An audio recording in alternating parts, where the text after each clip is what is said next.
Ustadz percaya sekali bahwa suami yang baik sama istrinya, kemudian istrinya bahagia karena kehidupannya, istri bahagia itu menentukan rezeki suami.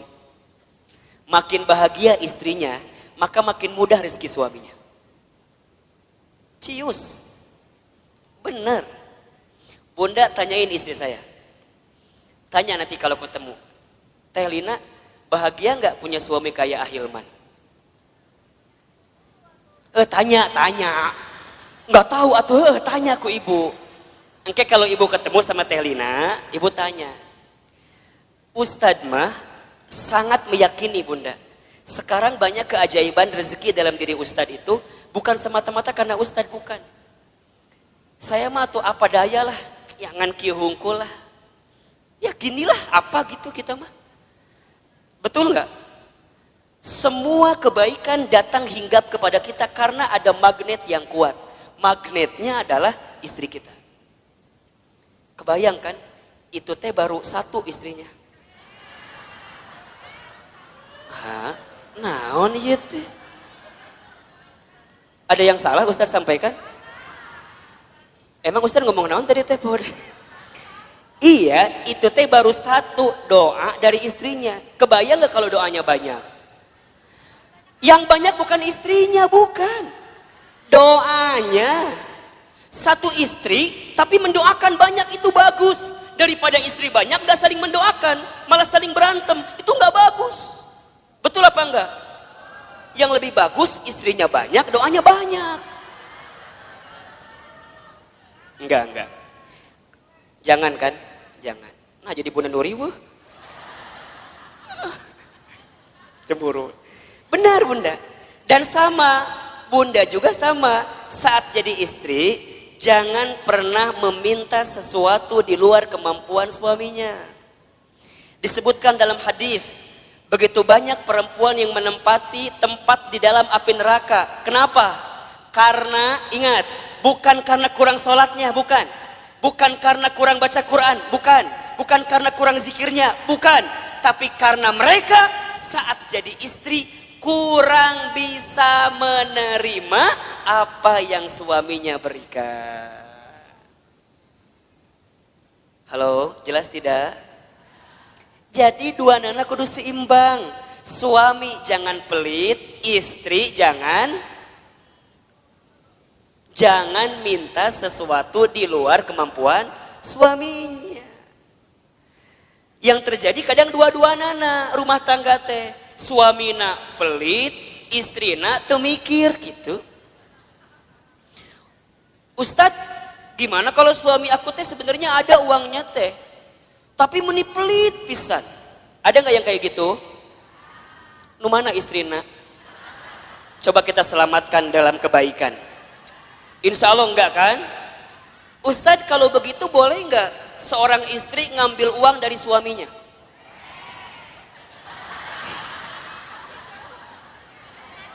Bahaya loh ini loh. Kela Ustadz nanya nih. Ustadz tanya, Ustadz jalan ke sini lah sedikit. Biar kelihatan mau difoto katanya. Ustadz mau tanya, suaminya punya uang tapi pelit, Bunda boleh ngambil apa enggak?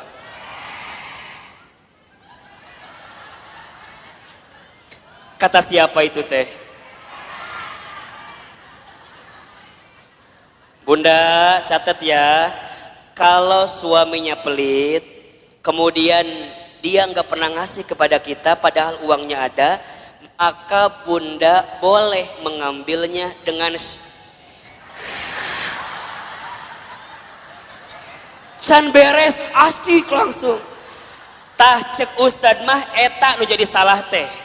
Ku Bunda si Ustad sok dipotong materina teh. Bunda boleh mengambil dengan syarat tertentu. Ingat ya, ini bicara bab fikih. Contoh ya, jadi kalau suami pelit, uangnya ada tapi nggak ngasih ke Bunda, Bunda boleh ngambil dengan syarat tertentu. Satu, Bunda ambil sesuai dengan kebutuhan keluarga. Satu, ingat ya, bukan kebutuhan bunda, kebutuhan keluarga. Jelas kira-kira? Uang dapur kebutuhan bunda atau kebutuhan keluarga? Baik, uang pembantu kebutuhan bunda atau keluarga? Bunda beli tas baru new arrival di Botani, kebutuhan keluarga atau kebutuhan bunda?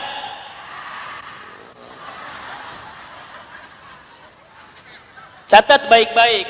Jadi kalau bunda ngambil uang suami buat beli tas new arrival di Botani, itu bukan kebutuhan keluarga, itu kebutuhan bunda. Kalau suami nggak ngasih, jangan ngambil. Kalau bunda ngambil, hitungannya dosa mencuri. Mikir.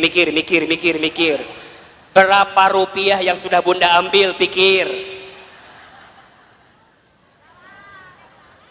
Suami pelit, ada uangnya, bunda ambil buat beli make up. Boleh apa enggak? Boleh, asalkan suami senang dengan make up yang bunda kenakan. Lamun bunda beli make up, tok cek suami teh, reka mana gaya? Misalnya, suami nggak nerima dengan apa yang diambil karena make upnya, mohon maaf, bunda harus bilang sama suami. Ini bab penting tentang keuangan bunda. Contoh topik lain, Ustadz, biar bunda paham. Kalau bunda punya hutang, suami harus membayarkan atau tidak? Kalau suami punya hutang, bunda kudu bayarkan atau ente?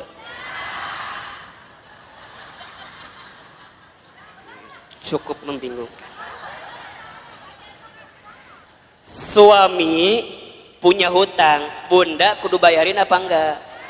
Nah, bunda punya hutang, suami kudu bayarin apa enggak?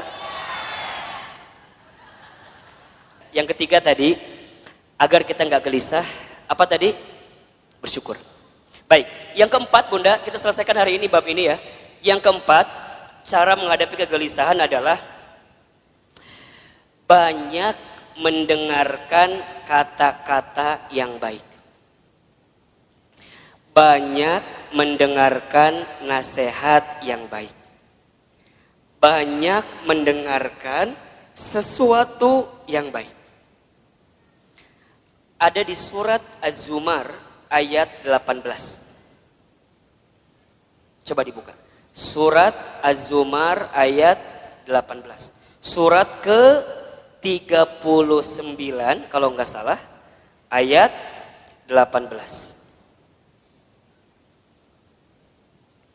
Boleh bun dibacain artinya, bantuin ustadznya. Az-Zumar ayat 18. A'udzubillahi minasyaitonirrajim. Yaitu mereka yang mendengarkan perkataan lalu mengikuti apa yang paling baik di antaranya. Mereka itulah orang-orang yang telah diberi petunjuk oleh Allah, dan mereka itulah orang-orang yang mempunyai akal sehat. Baik bunda, perhatikan kalimatnya. Di situ diperintahkan oleh Allah kita semua untuk mendengarkan sesuatu yang baik. Karena apa yang sampai ke telinga kita, itulah yang akan menentukan perasaan dalam hati kita. Betul apa enggak? Apalagi buat perempuan, buat para muslimah. Perempuan itu lemahnya atau kelemahannya di telinga. Laki-laki lemah atau kelemahannya di mata. Laki-laki mah kalau ngelewat sesuatu yang lebih indah menurut pandangannya, maka dia akan menatap sesuai gerakan dari yang dilihat itu. Jadi kalau bunda jalan jeung suami bunda di Botani, tiba-tiba di depan bunda teh aya nu geulis, set ngalewat. Suami bunda pasti akan melihat, set, gitu. Biasanya pandangannya sesuai dengan arah kemana dia berjalan. Jadi kalau bunda jalan sama suami, kemudian suaminya begitu lihat yang indah-indah, Pada tahapan pertama biarkan saja, berarti wajar, normal. Tapi lamun keterlaluan, kemana panon eta, eta gitu. Jadi kalau set sekali itu wajar, memang nalurinya begitu laki-laki. Tapi kalau perempuan itu lemahnya di telinga.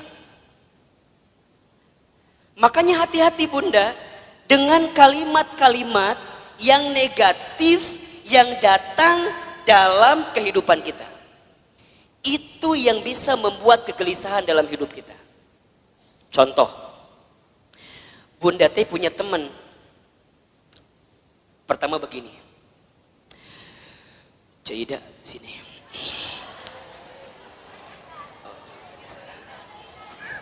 Misal namanya teh Cida, teman kita teh. Nungguin Cida pasti ya tadi teh. Misalnya bunda teh cerita sama teman bunda, siapa namanya? Cida. Cida dulu. Sini. Bunda teh cerita apa? Gini ceritanya. Cida. Naon cekokom gitu. Misal yang cerita teh cekokomnya, ibu mau cerita ke Cida gitu. Cida, iya naon cekokom. Cekokom tuh cerita, ibu namanya cekokom ya. Naon cekokom cerita naon cek Cida teh. Cekokom teh kieu ceritana teh. Cek saya teh lagi pusing ku naon. Anak saya teh udah kuliah, tapi kalau disuruh sholat melihara rese pisan. Ih, hese disuruh sholat teh. Padahal manehna teh apal eta teh kewajiban, tapi meni hese. Berkali-kali kadang subuh mah ku saya teh sok disiram ku cai. Kadang sok dibuat ieu gempa susulan, dabeh hudang teh gitu. Tapi meni hese dihudangkeun teh. Kadang-kadang aku teh suka merasa bersalah. Aku teh ngaji tapi anak aku mending susah diajak sholat teh. Cekokom cerita sama siapa? Cida. Karena Cida teh bagus, teman yang baik, maka lihat jawabannya. Cekokom, iya Cida gitu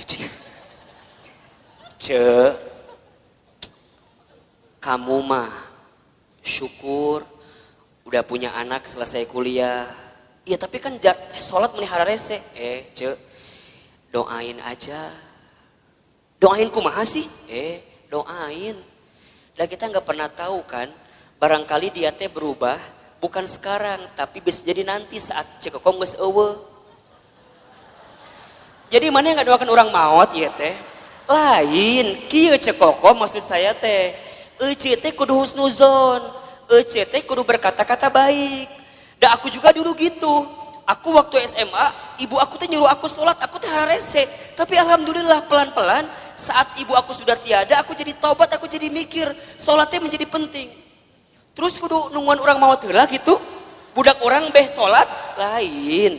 Maksudnya cekokom teh kudu sabar, kudu tenang doakeun, ulah putus asa. Da eta ge kalau kumaha ge budak cekokom. Eta budak cekokom lain. Kan cekokom kan eta teh. Jadi cekokom kudu sabar nerimainnya. Semua ada waktunya, semua ada prosesnya. Cekokom ulah berhenti mendoakan, cekokom ulah berhenti ngajak. Sok suruh ngaji budak teh. Seidah mah disuruh sholat ge hese komo ngaji.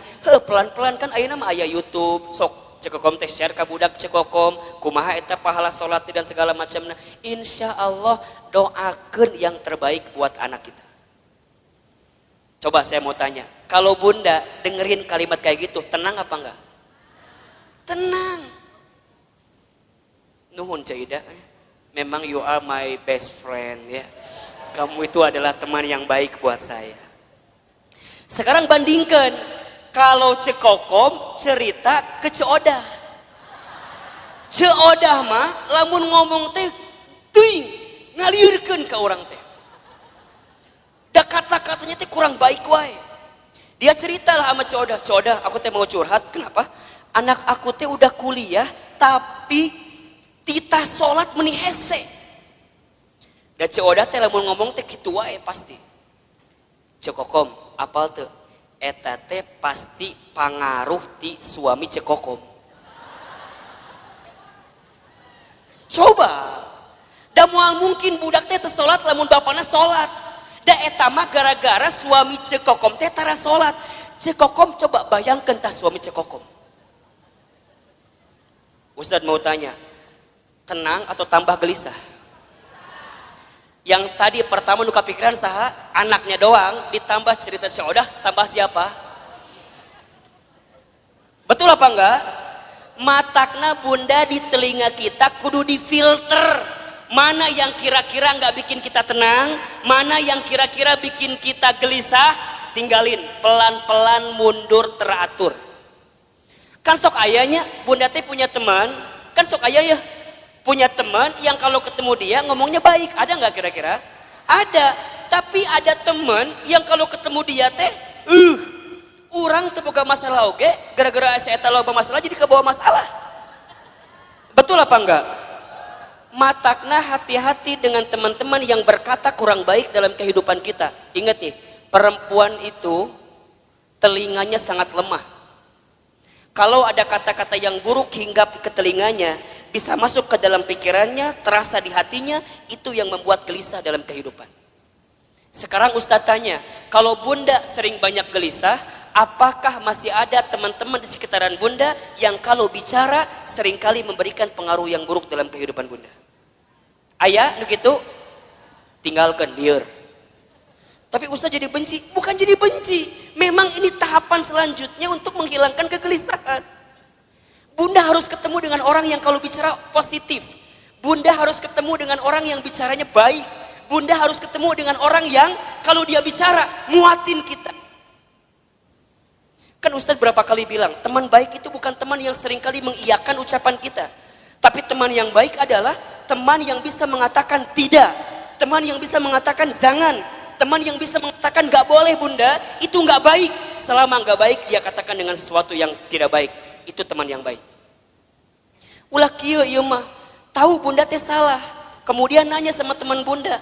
Teman bunda teh karena ngerasa teman kita, kemudian mengiyakan kelakuan kita walaupun kita salah. Cik Ida, saya mau cerita dong. Cik Ida deui. Cik Ida mau bager. Naon ceritanya teh cekokom? Masih cekokom da loba masalah mah cekokom. Da loba masalah mah cekokom wae eta. Cek si cekokom teh, Cik Ida. Kan kamu tahu ya, aku teh lagi ada masalah sama suami aku. Terus kemarin malam teh tiba-tiba ada yang nge-DM ke Facebook aku. Saha eta si Aceng teh ya. Nu mana si Aceng teh? Emang Cik Ida teh apa? Eta si Aceng teman SMP aku yang dulu pernah suka sama aku waktu SMP. Terus kumaha? Ya kan aku teh penasaran. Ieu teh siapa yang tiba-tiba assalamualaikum gitu dina DM na teh. Terus aku lihat profilnya meni asa bening gitu. Asa alus lah dina gambarna teh. Aku teh balas weh, daripada bingung kan ini teh saha, barangkali teman aku. Aku balas weh, waalaikumsalam. Terus dia bilang gini, kamu masih kenal sama aku apa enggak? Kemudian Cekom balas, siapa ya kamu ini? Langsung dia juga balas, aku Aceng. Yang dulu sering nganterin kamu waktu sekolah. Kan langsung terbayangnya SMA 5 Bogor, kebayangkan? Kan bunda teh baheula sekolah di SMA 5 Bogor. Jadi jeung si Aceng teh sok dahar di kantin, meuli bala-bala 5 ngaku hiji teh ya baheula. Masih inget kan kisah eta teh. Darmaji dahar 5 ngaku hiji teh ya, jeung si Aceng teh. Tiba-tiba si Aceng datang di saat waktu yang tepat, betul nggak sih? Di saat kita teh lagi bener-bener punya masalah sama suami, datang si Aceng. Ngobrol kasih Cik Ida. Cek Cik Ida teh, Cek Kokom. Ingat, kamu teh masih punya suami. Hargai suami kamu. Oh gitu Cik Ida. Kalau kamu jadi suami kamu, coba kalau suami kamu kayak gitu sama perempuan lain gimana? Kamu sakit hati apa enggak? Iya sih. Terus kumaha? Ulah tinggalkan. Kalau bisa mah langsung blok daripada panjang. Ya tapi kan dia datang di saat yang tepat, lagi ada masalah. Aku teh sama si Ramli, iya nu ayeuna aya teh. Misal suamina Ramlin wain ayat teh. Tapi itu nggak bagus. Nah, teman yang baik mah, teman yang kayak Cida tadi, yang katakan nggak boleh itu nggak bagus. Ulah cerita ke si Ciodah. Lamun cerita ke Ciodah mah lain kalimat nate. Ustadz Hilman, kumaha kalimat nate lain Ciodah mah tuh dah diceritakan gitu teh. Ciodah, apal tuh naon? Semalam ayah laki-laki yang nge-DM saya, saha? Cak Aceng. Aceng yang mana? Mantan aku waktu SMP. Ih, ini the best opportunity. Kesempatan terbaik itu buat kamu. Kenapa emangnya, kan kamu lagi ada masalah sama si Ramli suami kamu? Udah we atuh sama si Aceh nggak masalah dah itu mah. Hati-hati. Jeung si Ciodah kadang-kadang sok nanya deui gitu. Kamu lihat di mana sih si Aceh? Aku lihat di profilnya kumaha halus teh. Aku lihat dia pakai mobil, gonta-ganti mobil nate. Manya. Kon wah langsung mobil gonta-ganti. Wah! Maknya. Kadang Avanza mobil nate, kadang R3. Hati-hati. Bisa jadi supir Grab eta teh. Da tergoda teh ya eta ku si mobil, bunda dengerin kata-kata Ciodah yang kurang baik, ujungnya apa? Udah cekokom eta kesempatan, peluang, nggak akan datang 2 kali loh kayak si Aceng kayak gitu. Nges, beda kamu mah lagi ada masalah sama suami kamu, bisa jadi ini jalan keluar dan doa-doa yang Allah ijabah buat kamu. Sok hati-hati, hati-hati. Jadi ayah juga Ciodah ayah. Ayah di dia nusuk juga si Ciodah ngomong ayah. Ingat ya, kata-kata buruk itu bunda akan mempengaruhi pikiran kita. Pikiran kita mempengaruhi hati kita. Sama bunda juga. Kalau bunda hidup di rumah tangga dengan suami, kalimat suami seringkali mendatangkan hal-hal yang negatif dalam kehidupan bunda. Naon tinggalkan, naon tinggalkan. Kalau suami kata-katanya kurang baik didengar oleh kalimat bunda, maka bunda katakan kepada suami bunda, ayah, kalau ayah nggak bisa berperilaku sesuai kemauan bunda, minimal ayah tidak berkata-kata yang buruk dalam kehidupan rumah tangga kita. Mungkin suami kita belum bisa berubah dengan kemauan kita. Setidaknya suami kita tidak berkata-kata buruk dengan ucapannya dalam kehidupan rumah tangga kita. Karena mohon maaf, para istri banyak yang tersakiti hatinya bukan semata-mata karena kelakuan suaminya, tapi lebih banyak karena kata-kata dari siapa? Betul apa enggak? Mungkin kalau sekali ditampar, set, bisa hilang, selesai. Tapi kalau kata-kata sudah menusuk di hati, itu bertahun-tahun tidak akan pernah bisa bunda lupakan. Betul apa enggak? Terbayang dalam benak kita. Apalagi hati-hati. Hati perempuan itu seperti cermin katanya. Al-mar'atu kal mir'ah. Perempuan itu seperti cermin. Kalau sudah tersakiti hatinya, sama seperti cermin pecah. Mungkin kamu bisa meletakkan kembali pantulan cahayanya, tapi pantulan cahayanya tidak akan sama sebagaimana cermin itu di waktu sebelumnya. Bunda tersakiti, mungkin bunda bisa memaafkan, tapi untuk melupakan tak mudah seperti memaafkan tadi. Betul apa enggak? Biasa aja, biasa aja. Dan itulah nanti yang akan membuat hidup kita gelisah. Makanya nanti ditambah, kalau bunda sudah mendengarkan kata-kata yang baik dan tidak menemukan di orang-orang yang dekat dengan kita, maka bunda temukan kata-kata yang baik itu di tempat majelis ta'lim, majelis ilmu. Makanya Ustadz Hilman mohon maaf ya, kalau bunda barangkali seringkali mendengarkan kajian saya, sangat sedikit sekali kajian saya bicara tentang hal-hal yang mungkin mengusik hal-hal lain, kemudian nyindir hal-hal yang lain. Saya bicaranya deket-deket aja, deket-deket di sini aja. Saya berusaha untuk menghadirkan kata-kata nasihat yang bijak dalam kehidupan bunda.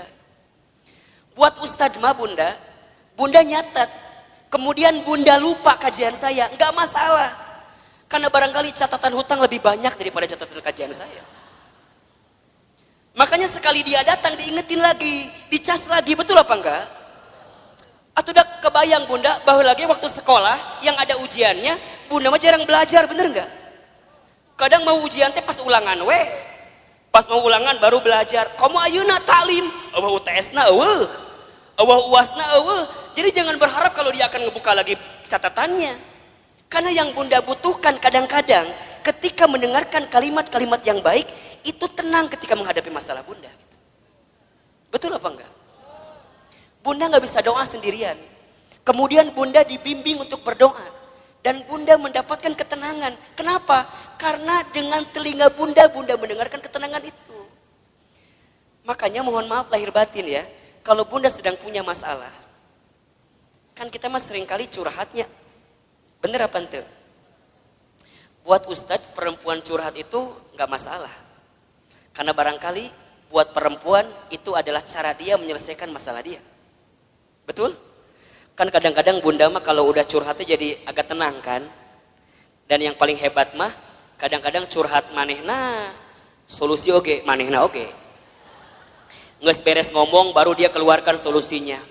Ustadz aku begini. Tapi kan aku harusnya begini ya Ustadz ya. Eta jawabannya. Ngomong sorangan jawab sorangan eta. Mungkin buat perempuan itu jadi jawaban ya silahkan saja. Tapi alangkah lebih baik kalau bunda sedang ada masalah, bunda temukan seseorang yang ketika dia bicara bisa mengeluarkan kata-kata baik yang menenangkan kehidupan bunda. Misalnya bunda ketemu ustadz, ulah ngomong kieu, ustadz aku mau curhat. Ulah, liur ka ustadna. Langsung we, ustadz bisa nasehatin saya apa enggak? Karena tanpa bunda cerita pun ustadz udah tahu. Dari wajah nggak bisa bohong.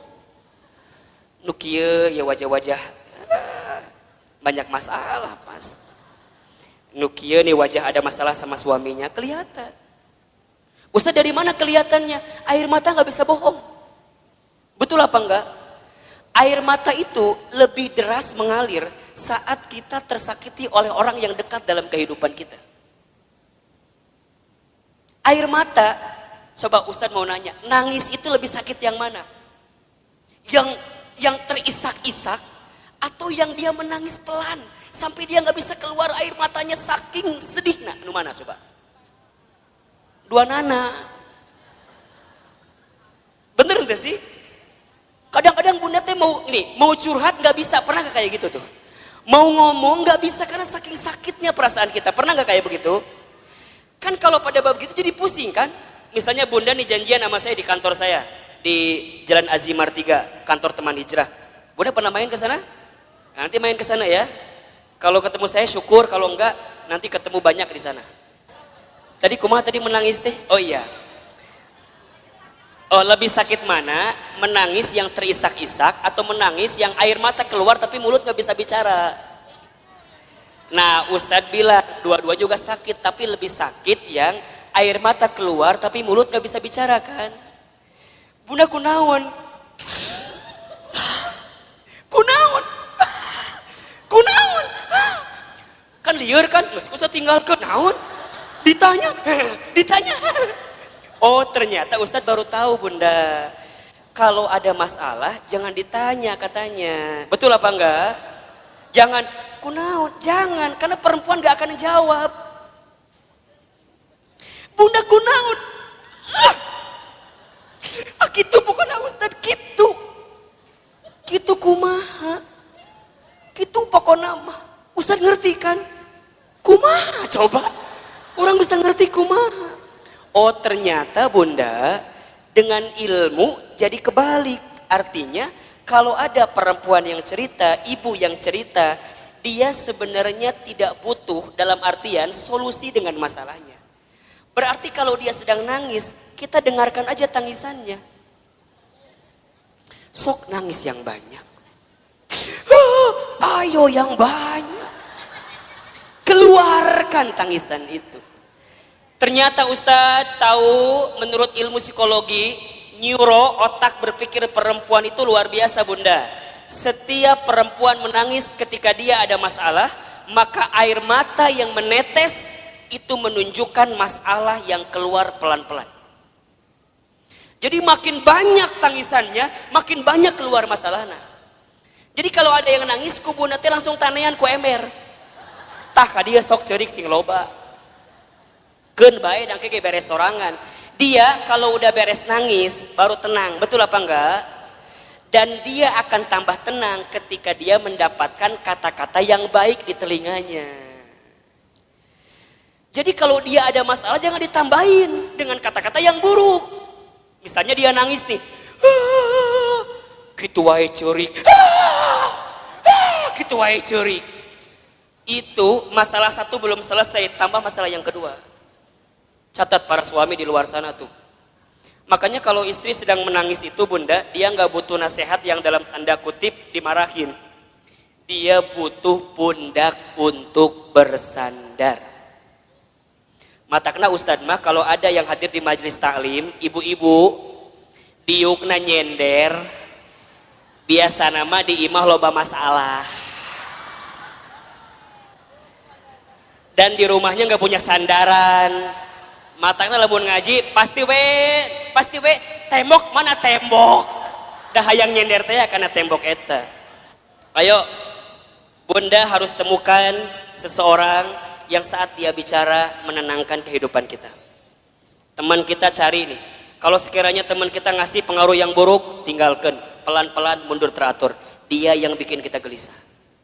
Dia yang bikin kita gelisah. Cek, ngaji yuk. Ah nantilah, cek ngaji sekarang lah. Angkeke aya keneh, ngaji sekarang. Wah, itu kan bagus. Ikutin teman kayak gitu, jaga baik-baik.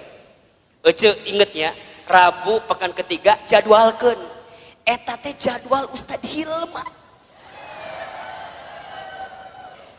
Emang kumaha gitu ngeunaheun ceramahna teh. Misal ieu mah misal. Henteu ge teu nanaon kalam we da moal ngamak Ustadz mah. Oh gitu bunda, pokoknya kubuna kalau ditanggalkan ulah ka mana-mana kudu masuk eta mah. Tok ikutin. Ulah kieu ieu mah. Bunda ngajak temen ye ngaji ka dieu. Cek bunda teh. Cek. Itu Ustadz Hilman teh eta Ustadz teh udah mulai ceramah pelan-pelan yang lain ketawa senyum desi eta mah kadang-kadang kitu wae pengaruhna teh naon sih jam baraha sih beresna ieu ngaji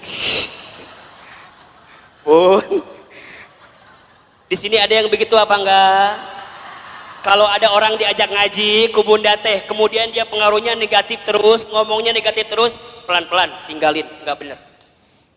Ini yang bikin gelisah bunda. Bunda harus temukan orang yang ketika diajak ngaji ku bunda teh, kemudian dia dengerin. Cek, kumaha, enakeun teu?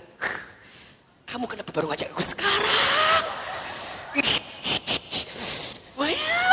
Nah, dia semangat, walaupun barangkali mohon maaf. Walaupun mungkin Ustadz Hilman teh menurut dia di hati nama asa teu nyambung gitu. Walaupun, tapi karena kata-katanya enak, nih positif buat kita, dia semangat. Jadi kata-kata itu, makanya yang keempat nanti cara menghadapi kegelisahan adalah berkata-kata yang baik. Ini berapa ya? Beriringan, mendengar yang baik, berkata-kata yang baik. Salamatul insan fi hifdil lisan. Selamatnya diri manusia tergantung lisannya. Satu peluru hanya bisa nembak satu kepala, tapi satu kata yang terucap bisa nembak ratusan kepala. Betul apa enggak? Satu peluru mungkin bisa nembak satu hati, satu jiwa, satu badan, tapi satu kata-kata kita yang ketika kata-kata itu buruk maka bisa menembus ratusan ribuan jutaan hati yang mendengarkannya. Maka lihat kalimat dalam Al-Quran surat Al-Ahzab ayat 70 sampai 71. Jadi setelah perintah mendengarkan yang baik, maka perintah selanjutnya adalah berkata-kata yang baik. Apa ayatnya? Coba Bunda baca.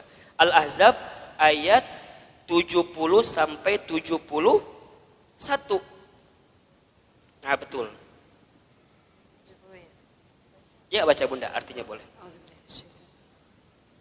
Wahai orang-orang yang beriman, bertakwalah kamu kepada Allah dan ucapkanlah perkataan yang benar. Niscaya Allah akan memperbaiki amalan-amalanmu dan mengampuni dosa-dosamu. Dan barang siapa menaati Allah dan Rasulnya, maka sesungguhnya dia menang dengan kemenangan yang agung. Allahu Akbar. Lihat kalimatnya. Ya ayyuhalladzina amanu taqullah wa qulu qawlan syadida yuslih lakum a'malakum wa yaghfir lakum dunubakum. Kan begitu. Wahai orang-orang yang beriman, bertakwalah kamu kepada Allah dan wa qulu qawlan syadida, berkata-katalah yang baik. Bunda yang dirahmati Allah, satu kali Rasul itu kehilangan istrinya bernama Khadijah. Saat beliau kehilangan Khadijah, selama 3 hari beliau gak mau keluar rumah. Gak mau keluar rumah. Sampai ada sahabat yang lain yang sempat masuk ke dalam rumahnya. Maka sahabat lain kemudian itu bertanya, ya Rasulullah, kenapa engkau sepeninggal Khadijah tidak mau keluar rumah? Bahkan sudah 3 hari tidak keluar rumah. Kata Rasulullah apa coba? Aku masih terpukul karena kehilangan sosok seperti Khadijah. Kemudian sahabat bertanya, ya Rasulullah, faktor apa, sebab apa yang membuat engkau terpukul sampai engkau tidak mau keluar rumah saat engkau kehilangan Khadijah? Maka Rasul kemudian menjawab, wahai sahabatku, aku sudah menikah bersama dengan Khadijah selama berapa tahun? Tahu nggak? 25 tahun atau mungkin Rasul kehilangan Khadijah di usia 53 tahun. Beliau menikah usia 25, kemudian kehilangan usia 53, berarti berapa tahun itu? 28 tahun, berarti berumah tangga selama 28 tahun. Apa jawaban Nabi ketika itu? Apa yang membuat engkau begitu dalam ketika kehilangan Khadijah? Karena saat aku bersama dengan Khadijah selama 28 tahun, aku tidak pernah mendengarkan kata-kata yang keluar dari mulut Khadijah kecuali semua kata-katanya memberikan ketenangan dalam hidupku.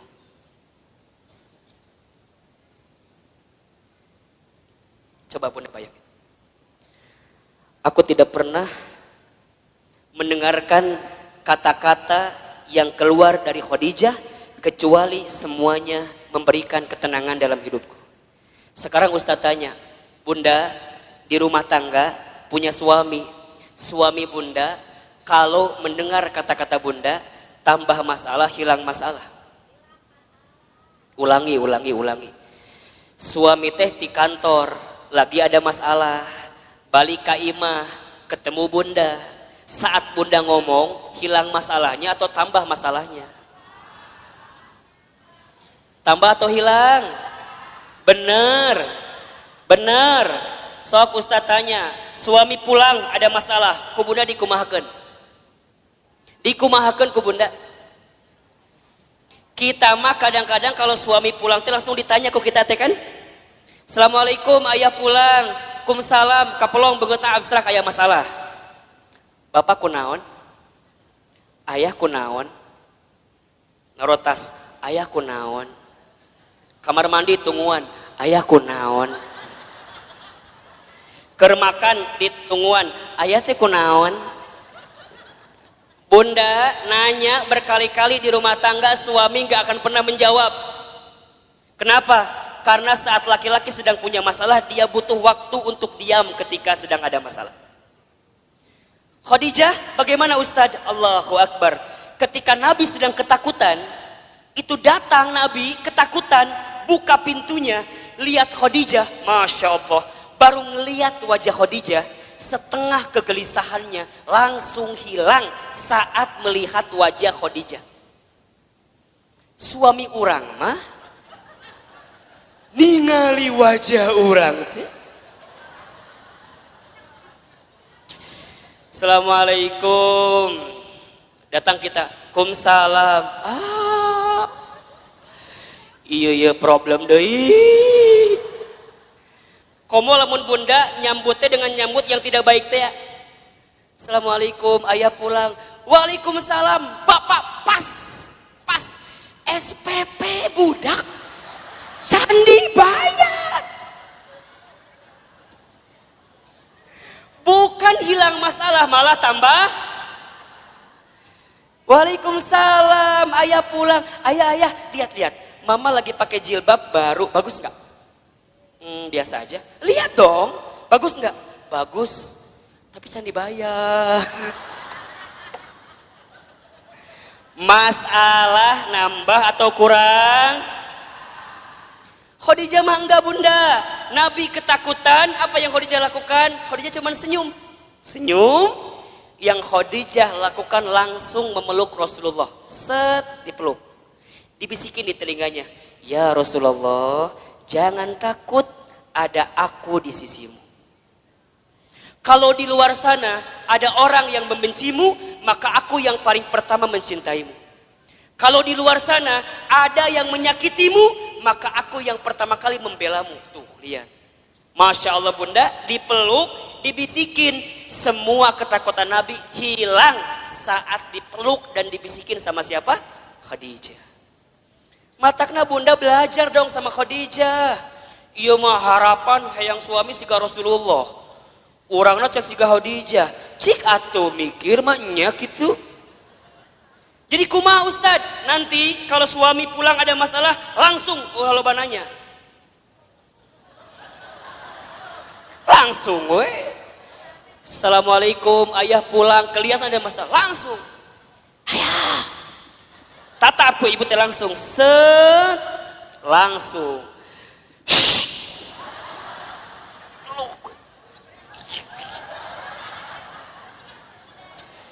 Cek suami teh naon ih. Ibu, kalau suami berontak lebih kuat ibu kencengannya. Ulah dia. Itu benar. Sampai dia tidak berontak lagi. Set. Gitu. Ini ilmu bunda. Ilmu. Serius. Jadi kumaha set langsung dibisikan. Kunaon pak, bapak ayah naon. Kan dia berontak, terus ke ibu dikieukeun. Itu bunda, abis dipeluk, dibisikin, lihat Khadijah, diapain selanjutnya? Diselimutin kan? Kemudian diselimutin, kemudian baru dia wudhu, selesai hilang masalahnya. Berkata-kata yang baik, mendengarkan yang baik-baik, gelisah hilang dalam kehidupan kita. Jadi kalau sekarang bunda masih gelisah, bisa jadi penyebabnya yang seringkali bunda dengarkan adalah kata-kata negatif, dan yang seringkali bunda ucapkan kata-kata yang negatif, itu yang bikin gelisah. Mulai hari ini, gak boleh lagi mendengarkan kata-kata yang buruk. Kalau sekiranya negatif, sekiranya buruk, lebih baik menghindar. Itu yang menjadi penyebab kegelisahan dalam kehidupan kita. Bunda, kalau ketemu masalah sama suami, temukan jalan keluarnya. Dengarkan nasihat yang baik-baik. Jangan yang ngerunyemin. Bunda, kalau sedang gelisah, jangan berkata-kata yang buruk. Saat kita berkata-kata buruk, saat kita mendengarkan yang gelisah, maka di saat yang sama, kita sedang menambah kegelisahan dalam kehidupan kita. Maka nanti yang terakhir bunda, cara menghadapi kegelisahan adalah sibuklah dengan beramal soleh. Sibuklah dengan beramal soleh. Catat ya, amal itu ada 3. 1, ada amal soleh. 2, ada amal ibadah. 3, ada amal jariah. 1 apa? Amal soleh. 2, amal ibadah. 3, amal jariah. Ahilman, Ustadz Hilman, apa perbedaannya? Amal soleh itu artinya semua perkataan atau perbuatan yang disukai dan diridhoi oleh Allah. Itu amal soleh. Saya ulangi, amal soleh itu semua perkataan atau perbuatan yang disukai oleh Allah dan diridhoi oleh Allah. Yang kedua, ada amal ibadah. Amal ibadah itu artinya semua aktivitas yang diniatkan untuk Allah dengan teknis dan aturan. Amal ibadah artinya semua perkara, semua aktivitas yang diniatkan untuk Allah dengan teknis dan aturan yang sudah ditentukan. Paham? Oke. Yang ketiga, ada amal jariyah. Amal jariyah itu semua perkara yang bermanfaat yang dilakukan saat kita hidup dan masih bermanfaat walaupun kita sudah wafat. Jelas? Amal jariyah adalah semua perkara yang bermanfaat yang dilakukan saat kita hidup dan masih bermanfaat walaupun kita sudah wafat. Jadi ada amal soleh, ada amal ibadah, ada amal jariyah. Amal soleh apapun yang Bunda lakukan, yang Bunda ucapkan, selama Allah suka, selama Allah ridho, itu amal soleh. Ngaji, ini amal soleh. Allah suka apa enggak? Allah ridho apa enggak? Ridho. Bunda baca Al-Quran, amal soleh atau bukan? Amal soleh. Allah suka, Allah ridho. Amal ibadah mah amal yang aturannya ada. Sholat, amal ibadah. Bunda nggak bisa sholat di luar ketentuan Allah. Misal, tiba-tiba jam 11 siang sholat. Ditanya ke budak, mah sholat naon? Zuhur. Kan can waktuna, geus teu kuat hayang sholat. Teu bisa. Dah sholat, mah amal ibadah. Kudu aya aturanana. Betul apa enggak? Sholat kudu tertib. Allahu Akbar. Bacaan pertama apa? Iftitah baru Al-Fatihah. Teu bisa. Allahu Akbar. At-tahiyatu lillah. Teu bisa. Eta mah engke di ujung. Betul apa enggak? Eta amal ibadah. Kalau amal jariyah yang Bunda lakukan sekarang tapi manfaatnya terus menerus. Wakaf tuh tadi ada. Infak beras, ya kan? Kemudian Bunda bantuin bangun pesantren. Jadi orang tua asuh. Mohon doanya Bunda. Ustadz sedang merancang sekolah juga di daerah Bogor insya Allah. Dalam waktu dekat nanti Bunda juga akan diundang untuk menjadi bagian yang yang diundanglah oleh Allah untuk membantu semuanya insya Allah. Jadi itu hal-hal yang baik dalam kehidupan kita. Nah, amal soleh itu Bunda bisa menghilangkan kegelisahan kita. Jadi kalau Bunda ada masalah, ganti dengan sesuatu yang bisa menyelesaikan masalah kita. Bunda yang dirahmati Allah, hidup ini hakikatnya adalah waktu di antara waktu sholat dan waktu disolatkan. Hidup ini hanyalah titian detik berdetak, jantung berdegup yang diantaranya kita hanya sedang menunggu waktu sholat dan waktu disolatkan. Bunda tadi sholat subuh. Setelah sholat subuh kemudian Bunda menyiapkan sarapan bagi suaminya, menyiapkan perlengkapan bagi anaknya sekolah, kemudian Bunda berangkat taklim. Ustadz Hilman, hakikatnya taklim ini bukan hanya sekedar taklim, tapi Bunda sedang menanti satu waktu yang nanti zuhur datang. Namanya adalah sholat zuhur. Nanti setelah sholat zuhur, bunda beraktivitas kembali, atau barangkali ada yang tidur siang, ada yang istirahat, hakikatnya hanya menunggu datangnya waktu sholat asar. Dari asar begitu sore sampai maghrib, dari maghrib kemudian ke isya, isya kemudian bunda istirahat, tidur sepanjang malam, hakikatnya menunggu datangnya sholat subuh. Dan kalau seandainya waktu sholat itu tidak berjumpa dengan kita, maka sudah saatnya kita berjumpa dengan waktu untuk disolatkan. Ya bunda, intinya bahwa yang namanya kehidupan ini ada sesuatu yang datangnya akan mendadak. Di antaranya apa? Kematian, kan? Maka satu kali ada nasihat yang disampaikan oleh malaikat Jibril kepada Nabi Shallallahu Alaihi Wasallam. Nasihat dari siapa? Malaikat Jibril. Untuk siapa? Rasulullah Shallallahu Alaihi Wasallam.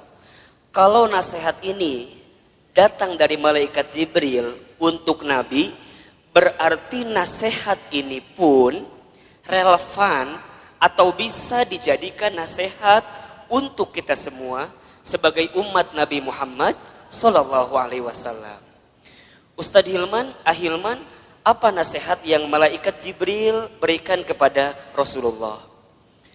Kata malaikat Jibril, ya Muhammad, wahai Muhammad, pertama, isma syi'ta fa innaka mayyitun.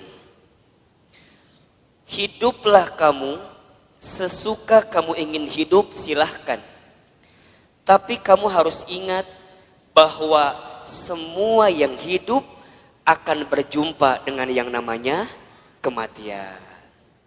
Itu nasihat pertama. Jadi saat bunda hari ini hidup di dunia, silakan hidup. Berapapun usia yang Allah berikan, berapapun jatah umur yang Allah persembahkan, silahkan. Tapi ingat kata Jibril, dari setiap sendi kehidupan kita, kita semua akan berjumpa dengan yang namanya kematian. Sesungguhnya kematian itu akan datang kepada manusia kitaban muajjala, datangnya tertentu di waktu yang tiba-tiba. Kitaban muajjala. Kita tahu semua akan mati, kita tahu semua akan wafat, tapi kita semua tidak ada yang tahu kapan kita semua akan diwafatkan. Betul apa betul? Kita semua tahu semua tempat itu bisa jadi tempat potensial untuk kita wafat. Tapi kita nggak pernah tahu di tempat mana Allah akan wafatkan diri kita. Maka bagaimana Ustadz menebak semua kematian kita? Rasul pernah mengajarkan kepada kita, innamal mar'u yumitu fil hayat illa ma zatihi fil hayati dunya. Setiap manusia akan diwafatkan oleh Allah sesuai dengan kebiasaannya saat hidup di dunia. Ustadz baca berita kemarin, ternyata Mas Ashraf itu memang meninggal mendadak karena serangan jantung. Tapi di antara testimoni yang sangat luar biasa, ternyata beliau itu punya yayasan panti asuhan yang setiap bulan beliau support dananya. Jadi bukan hanya beliau sekedar seorang artis, seorang public figure yang mungkin kita tahu wafatnya, tapi di antara kenangan yang sangat luar biasa adalah kemarin ada testimoni dari pimpinan panti asuhannya, yang kemudian beliau sampaikan yang membuat dia kehilangan sosok Ashraf itu bukan hanya sosok sebagai public figure, tapi setiap bulan beliau mencintai anak yatim piatu di bawah panti asuhan. Diingat gitu. Nah sekarang bunda yang ada di sini Ustadz akan tanya, yakin gak kita semua akan mati? Pasti akan mati? Betul? Sekarang kalau seandainya bunda wafat di waktu yang lebih dekat daripada kehidupan hari ini, persiapan apa yang sudah bunda lakukan? Hah? Belum ada. Belum ada Ustadz. Iya. Justru bunda datang ta'lim ini persiapan buat menjelang kematian. Betul apa enggak? Bunda datang ke majelis ilmu ini persiapan buat menjelang kematian. Dan kalau bicara sibuk mah tuh bunda, wajah di dia makan sibuk semua merenan. Sibuk. Naon bunda sibuk naon wae hidup teh. Sok ngumah wadah bener teh. Di rumah banyak gak yang harus kita ngomong wadah pagi hari ini? Tumbukan baju banyak, setrikaan banyak. Hari ibu teh naon sih gawena? Ngumah wadah, setrikaan, masak. Jadi banyak kesibukan kita. Tapi kenapa di antara bunda masih punya waktu, masih punya kesempatan, masih kemudian menyegerakan kebaikan ini, datang ke talim ini, kemudian barangkali karena hari ini Masya Allah di atas juga penuh sampai keluar-luar, desek-desekan. Kenapa Ustadz mau seperti ini? Karena satu alasannya, kita nggak pernah tahu bekal apa yang akan kita bawa menuju Allah Subhanahu Wa Taala. Betul apa enggak? Maka bunda yang dirahmati Allah, ini nasihat juga. Kalau bunda sedang down dalam melakukan kebaikan, dan agar terus diistiqomahkan dalam kebaikan itu, ingat, bisa jadi kebaikan yang kita tunaikan adalah kebaikan terakhir dalam kehidupan kita. Itu aja yang bunda bayangkan. Jadi kalau bunda diajak ngaji, ada rasa-rasa malas, langsung bunda mikir, bisa jadi ini pengajian saya terakhir. Bunda gak pernah pakai hijab, gak pernah pakai jilbab. Kemudian tiba-tiba ada yang ngajak bunda pakai jilbab. Bunda jangan mikir, engkewe nges usia 50 tahun. Emang nyampe 50 tahun?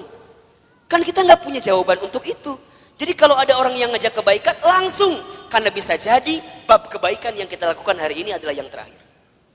Makanya Nabi itu kalau sholat dengan para sahabat, saat beliau ngimamin, apa kalimatnya? Setelah kalimat istau istaqimu, luruskan safnya, rapihkan safnya, lihat kalimat selanjutnya. As-sholatul muwaddi, sholatlah seakan-akan kamu sholat yang terakhir. Itu aja.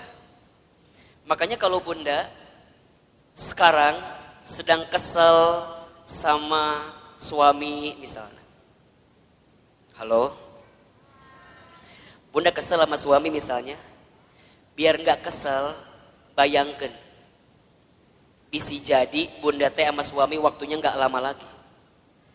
Bener tuh? Jadi kalem we. Isuknya maut suami saya mah. Gitu. Bisa jadi, iya mah bisa jadi. Kan cek Ustadz bisa jadi. Jadi kalau bunda kesel, kehul pisan, ulah kumahanya, iya masa tahun kesel teh di dia we, disimpan. Ustadz, dah aku mah sama suami aku tinggal kehul. Dari kapan? Dari awal nikah juga udah kehul. Nah atuh nikah, teuing Ustadz. Udah bunda, kalau yang sudah bertahun-tahun nih kesel luar biasa, catat baik-baik. Kita itu akan benar-benar merasa kehilangan orang yang kita cintai, bukan saat dia masih ada, justru saat dia sudah tidak ada.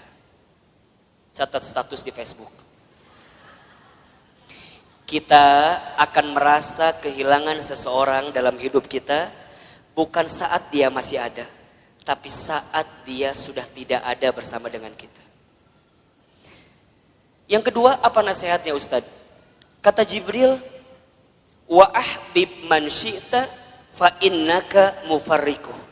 Ya Muhammad, wahai Muhammad, cintailah siapapun, apapun yang kamu cintai, tapi ingat, kamu akan berpisah dengan siapa atau apa yang kamu cintai itu. Bisa jadi kamu yang berpisah dengan dirinya, atau orang yang kamu cintai berpisah duluan dengan kamu yang mencintainya. Ada saatnya berjumpa dan pasti ada saatnya berpisah.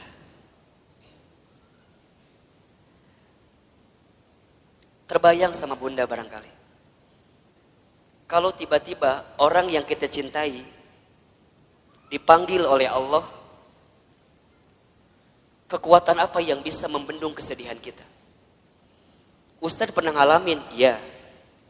Waktu Ustadz keterima beasiswa ke Amerika Serikat, baru 2 bulan di sana, Ustadz dapat kabar ibunda yang Ustadz sayangi itu meninggal.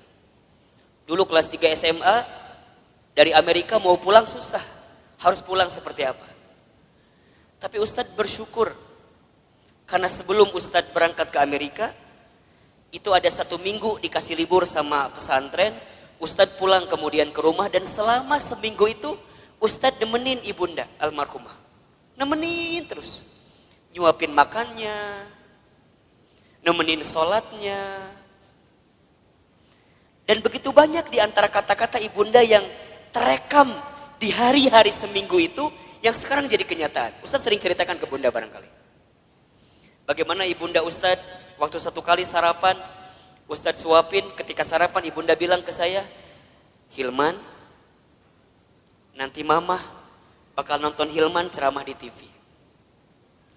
Dulu saya gak pernah nyangka, orang Garut, orang kampung, orang miskin, anak yatim, gimana caranya bisa ke Jakarta, bahkan bisa masuk TV. Hari ini, apa yang ibunda saya ucapkan jadi kenyataan. Ibunda saya pernah dapat hadiah sejadah, gambarnya Ka'bah. Kemudian ibunda saya tidak pernah lepas baca talbiyah setelah selesai sholat. Kemudian saya tanya kepada ibunda saya, Mama kenapa baca talbiyah terus setelah selesai sholat? Kata ibunda saya, Hilman, Iman, sambil dipegangin pipi saya, Mama itu ingin sekali berangkat ke Baitullah. Kalau Mama nggak sempat berangkat ke Baitullah, Mama doain Iman bisa bolak-balik ke Baitullah. Hari ini, saya pengen berangkat ke Baitullah kapanpun terserah kita. Karena banyak travel yang kerjasama dengan kita. Tapi di balik itu semua, kadang ketika saya berangkat ke Baitullah, saya suka sedih. Karena saya belum sempat menggenggam tangan ibunda saya, ayahanda saya, untuk bisa menatap Ka'bah. Maka bunda yang dirahmati Allah, kita akan merasa kehilangan seseorang yang kita cintai, bukan saat orang itu masih ada, tapi orang itu setelah tiada.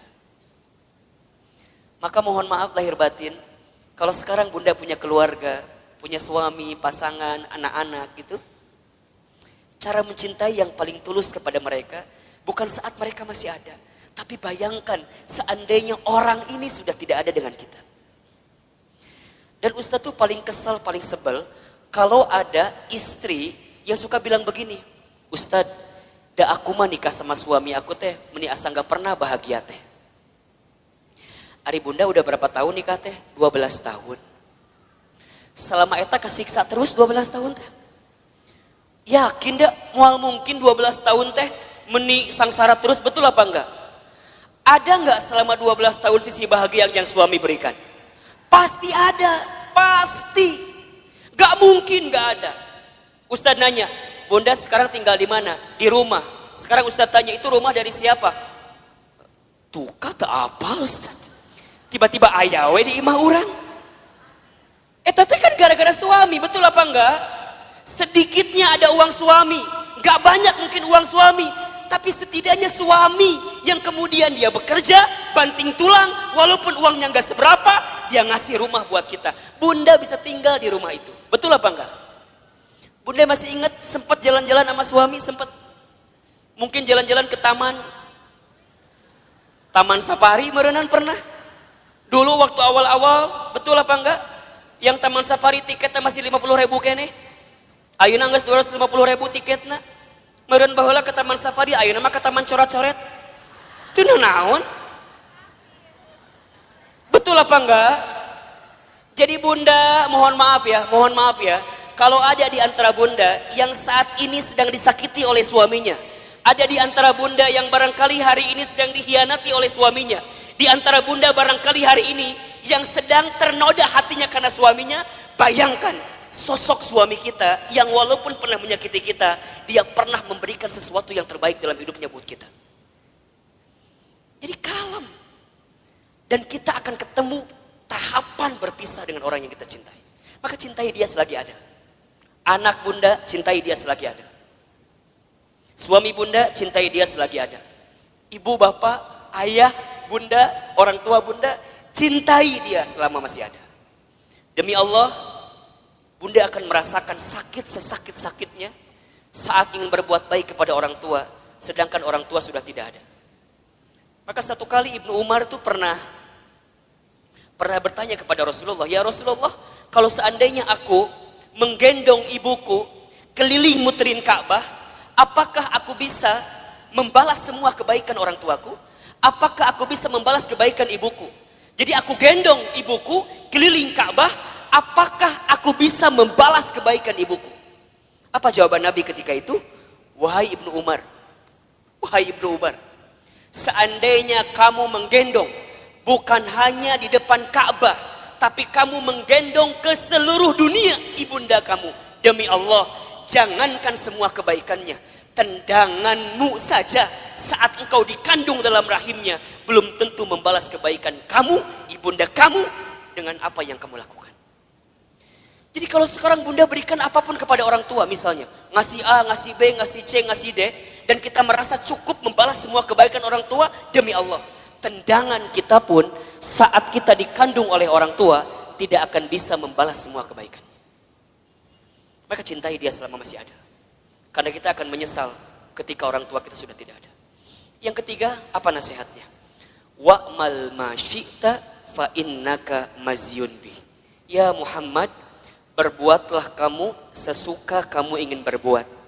Tapi ingat, kamu akan diminta pertanggungjawaban dengan apa yang kamu lakukan itu. Jadi bunda, silakan bunda berbuat apapun terserah bunda. Tapi ingat, kita akan diminta pertanggungjawaban. Jangan hanya berpikir nikmat di dunia, tapi berpikirlah balasan apa yang akan kita dapatkan ketika kita kembali kepada Allah. Mudah-mudahan wafatnya Ashraf kemarin yang cukup mengagetkan kita, membuat kita tertegun, terenyuh dan tersentuh bahwa mati akan datang tiba-tiba. Ajal tidak bisa menunggu taubat kita, dan taubat kita pun tidak bisa memastikan ajal kita. Kalau Allah sudah inginkan wafat dalam waktu yang dekat dalam hidup kita, kita bisa apa? Kita nggak bisa mengakhirkan, kita nggak bisa menunda, semua pasti akan bertemu dengan kehidupan kita. Mudah-mudahan orang tuanya yang sudah wafat, barangkali di sini ada yang sudah wafat orang tuanya, ditempatkan di tempat terbaik Allah Subhanahu wa taala. Dan mudah-mudahan kita semua pun diistiqomahkan sampai husnul khatimah.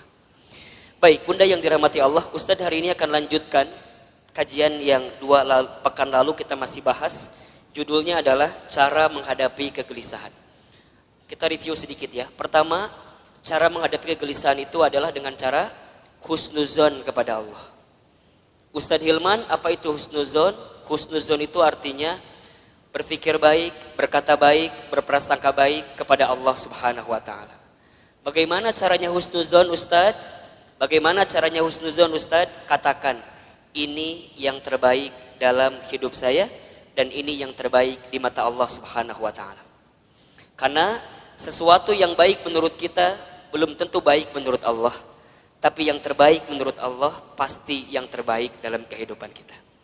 Pertama, agar kita tidak gelisah atau bisa menghadapi kegelisahan, husnuzon dalam kehidupan. Yang kedua, caranya adalah berusahalah untuk menerima atau percaya dengan ketetapan Allah, dalam kurung takdir. Takdir itu artinya sesuatu yang Allah tetapkan. Kalau bunda diberikan masalah oleh Allah, berpikirlah bahwa memang kita yang pantas dan bisa menghadapi masalah tersebut. Soal anak SMP gak akan mungkin dikasih ke anak SD. Soal anak SMA gak akan mungkin dikasih ke anak SMP. Semua dalam hidup ini sesuai dengan takarannya, sesuai dengan ukurannya. Terima takdir dan percaya takdir Allah Subhanahu wa taala. Yang ketiga, caranya adalah berusaha bersyukur dalam keadaan apapun. Ustadz Hilman, apa itu bersyukur? Bersyukur itu artinya berterima kasih dalam keadaan apapun. Asyukru bil qalbi, syukur dengan hati. Asyukru bil lisan, syukur dengan lisan. Asyukru bil amal, syukur dengan amal perbuatan. Banyak di antara kita yang gelisah itu bukan kurang dan sempit keadaannya, tapi karena rasa cukup dalam kehidupannya. Termasuk rasa untuk berterima kasih kepada kehidupan alam semesta yang Allah berikan kepada hidup kita ini. Bunda di rumah tangga, kenapa sering ada problem masalah? Satu jawabannya, karena bunda sedikit berterima kasih kepada pasangan hidup bunda. Betul apa enggak? Suami kenapa sering rungsing di rumah tangganya? Karena suami seringkali membandingkan istrinya dengan perempuan di luar sana. Padahal istrinya sudah memberikan banyak hal kepada suaminya. Maka kurang berterima kasih. Sekarang Ustadz tanya yang ada di sini. Bunda yang ada di sini, berapa sering Bunda mengucapkan terima kasih kepada suaminya? Tiap hari? Cius? Beneran? Gampang saja evaluasinya. Kalau Bunda kenapa di rumah tangga itu seakan-akan sempit terus, tidak menemukan jalan keluar terus, cek. Barangkali kita jarang mengucapkan terima kasih kepada pasangan hidup kita. Terima kasih, terima kasih. Seberapa banyak yang ingin kita terima tergantung seberapa banyak yang kita kasih. Kalau Bunda ingin diberikan tambahan dalam penerimaan hidup kita, maka banyaklah memberi, banyaklah mengasihi kepada orang-orang yang dekat dalam kehidupan kita. Sama suami katakan, ayah terima kasih sudah mau jadi suami saya. Karena barangkali kalau aku tidak nikah sama ayah, mungkin sampai usia sekarang aku belum nikah. Dan yang tertipu matanya cuman ayah sama aku teh. Mungkin seperti itu. Mohon maaf. Suami kita juga harusnya bilang makasih sama istrinya. Karena barangkali kalau kita dulu nggak nikah sama suami yang sekarang itu, betul? Mungkin kita akan nikah dengan yang lain, yang lebih prospek daripada suami orang lu jelas teh ayeuna. Tapi Allah yang memilihkan kita sampai pada tahapan seperti ini. Maka banyak-banyak berterima kasih. Sama anak, Bunda sama anak jangan minta dihargai. Kakak, mama tuh capek ngurus kamu. Dari kecil ngebesarin kamu. Coba hargai mama. Kata anak, berapa harganya mah? Kan gitu jawabannya. Bunda jangan balik minta penghargaan kepada anak, tapi balikin ke anak. Nah, terima kasih ya. Sudah jadi kakak yang baik, adik yang baik, anak yang baik buat mama. Berharga banget itu anak kita Bunda. Investasi akhirat yang tidak akan pernah terputus adalah anak kita. Makanya mohon maaf, Ustadz suka bilang begini, kalau Bunda punya anak, kemudian ada pengeluaran buat anak, jangan pernah menyebutkan biaya. Tapi sebutkan itu investasi. Apa bedanya Ustadz? Kalau biaya itu habis. Bunda keluarkan habis. Tapi kalau investasi, Bunda keluarkan, balik lagi buat Bunda. Makanya kalau buat anak jangan bilang, Ustadz biaya anak teh besar. Jangan, itu salah. Kalau biaya anak, Bunda keluarkan, habis, gak balik lagi ke Bunda. Dia sekolah, SDIT, SMPIT, SMAIT mungkin mahal harganya. Bunda jangan bilang biaya sekolah mahal. Jangan, Bunda katakan investasi sekolah anak saya mahal. Ingat, setiap yang mahal kita keluarkan, pasti returnnya pun akan tinggi. Betul apa enggak? Kan ada rumusnya dalam bisnis. Betul apa enggak? High risk, high return. Besar resikonya, besar penerimaannya.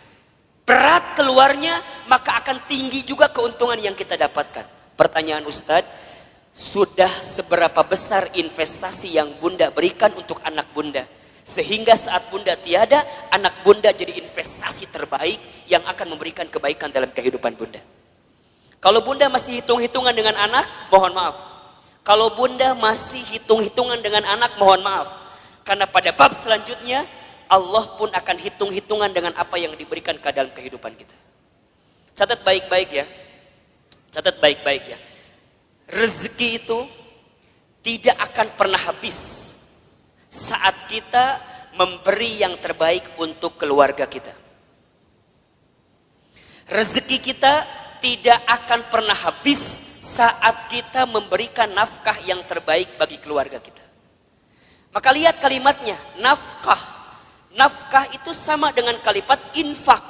Asal katanya dari kalimat nafako atau infako, sama. Apa artinya?